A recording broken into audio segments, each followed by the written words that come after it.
3 April দিনটি কেমন কাটবে দেখব বন্ধুরা।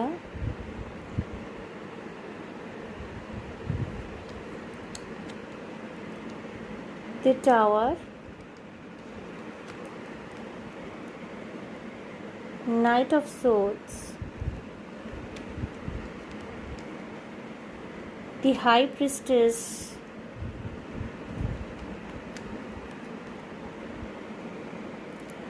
Nine of Pentacles, Ace of Cups। বন্ধুরা, দিনটি ঘটনা বহুল হতে চলেছে আপনাদের, ঠিক আছে? নিজের ইনটিউশনের সাথে কানেক্ট করবার চেষ্টা করুন এবং নিজের কোনো ব্যক্তিগত জীবনের কোনো খবর, কোনো ঘটনা যেটা হয়তো আপনার ব্যক্তিগত জীবনে ঘটেছে বা ঘটতে চলেছে, আনন্দের খবর বা নিজের কেরিয়ারের ক্ষেত্রেও যদি এমন কোনো ঘটনা হয়ে থাকে যেটা হয়তো আপনার জন্য খুশির খবর, ভালো খবর, আনন্দের খবর, সেটা কিন্তু আপনাকে সিক্রেট রাখার নির্দেশ দেওয়া হচ্ছে, আপনাদেরকে গাইড করা হচ্ছে যে একটু সিক্রেটিভ হন, নিজের ইনটিউশনের সাথে কানেক্ট করুন। ভালো কোনটা, মন্দ কোনটা, কে ভালো কে মন্দ, আপনি সম্পূর্ণভাবে সেটা বুঝতে পারবেন। ক্ল্যারিটি আসতে চলেছে আপনার থট প্রসেসে। টাকা পয়সা উপার্জনের দিক থেকে একটি উল্লেখযোগ্য দিন হতে চলেছে। আপনার আটকে থাকা টাকা আপনার হাতে চলে আসতে পারে এই দিন হঠাৎ করে।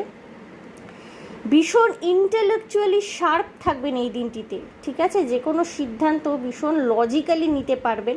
কিছু কিছু মানুষের ক্ষেত্রে আপনাদেরকে একটু হতাশাগ্রস্ত কোনো বিষয় হতে পারে, ঠিক আছে?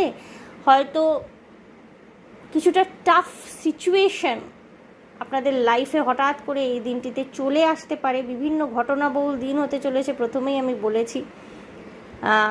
হতে পারে আপনার মনে হলো যে হ্যান্ডেল করাটা আপনার পক্ষে খুব একটা সহজ হচ্ছে না, খুব ডিফিকাল্ট হয়ে যাচ্ছে।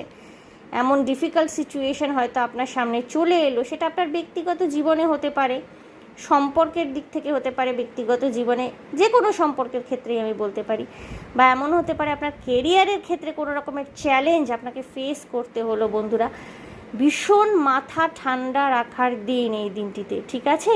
নিজের ইনটিউশনের সাথে কানেক্ট করবার চেষ্টা করুন। ইনটিউশন কিন্তু আপনাকে সঠিক গাইডেন্স দেবে। মাথা ঠান্ডা রাখবেন এবং প্লিজ একটু সিক্রেটিভ হন। দিনটি আপনাদের জন্য কিন্তু মোটামুটি কাটতে চলেছে, সুতরাং all the best for the day.